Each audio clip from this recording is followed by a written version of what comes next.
Roughly 4 in 10 homes for sale here in San Diego are either foreclosures or short sales. And of course, we've talked before about the fact that these can be great bargains. But if you think you're going to buy a home through one of these two ways here, you better come prepared with some information. And Bryan Garrity from the Garrity Group here, our real estate expert this morning, has the 5 top pet peeves of buyers that go through these things. All right, Big Daddy is in the house. You're fired up today. Yeah. It's not just the buyers.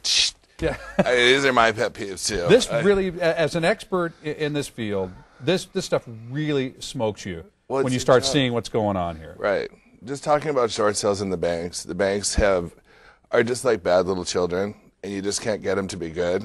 And a couple of weeks ago, I mistakenly said, oh, they're getting better. And then the last couple of weeks, I've had just nothing but absolute nonsense. That's what you get for being nice. I know. I thought I was trying to do the right thing. But I'm going to tell you that from a buyer's perspective, they think it's bad. Try getting in the trenches and making it happen. So if you're a buyer and you're going to ride on a short sale or an REO, which is a real estate owned, that means the bank actually took the property back. Okay. You got to have the guts to want to do that, because the banks are naughty. They're very bad. The people that work there, there are some that are really nice, and I feel bad just over stereotyping. I know you don't want to paint them all with the same brush, but the fact of the matter is, you've got to be ready for these 5 things and know that they are probably going to happen. First on, talking about run-on deals. It's going to run on. You're not going to write an offer on a short sale for the most part and get it done in a quick period of time.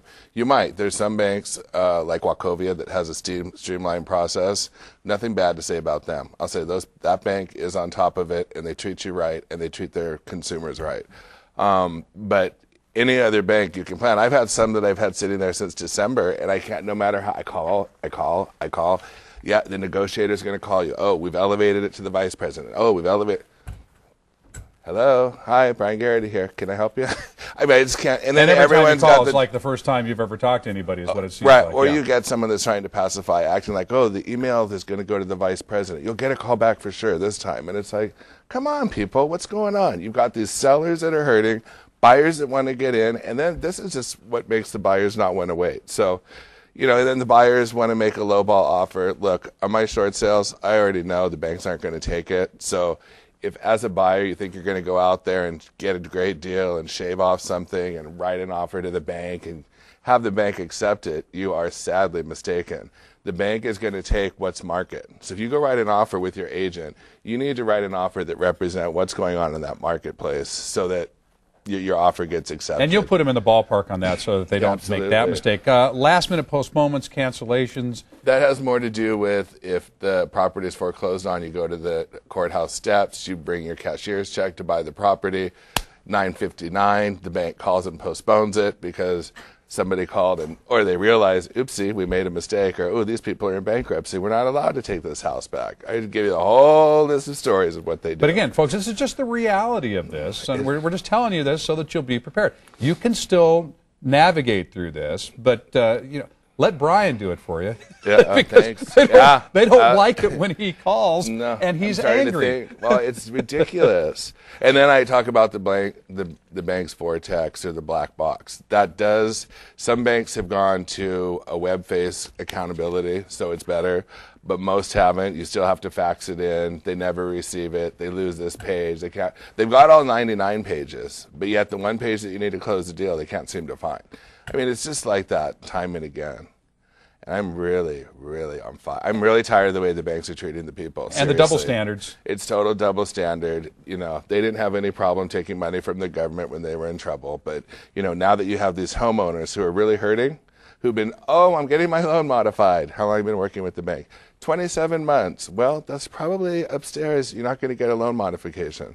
So, I mean, but the bank leads them to believe that. Right. They keep sending them and pelting them with paperwork like, oh, here, apply for a modification. Even though they've been denied 2 and 3 times, they sound like they're going to have to reapply. Now, I don't know. I'm so angry today. I just want to remind folks here for just a couple seconds who they're dealing with when they come and they talk to you. Because we joke a little bit about, you getting fired up. But you're very passionate about this. But you've also been honored by several trade organizations within your industry.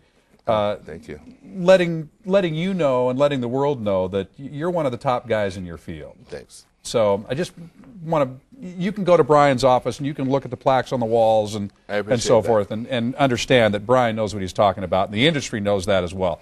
Now, if people come list with you, like let's take a look at some pictures here. Yeah. You can get a home entirely ready for them and go through everything, or like this particular client that I think we'll look at some pictures from here. They're great. They can do all the staging themselves, get everything ready at your instruction. I mean, I didn't have to do anything. It's like this is the way that they keep their house, and this is when you want to sell your house. This is how your house needs to look. You need to keep it clutter free, keep it staged properly, keep it clean.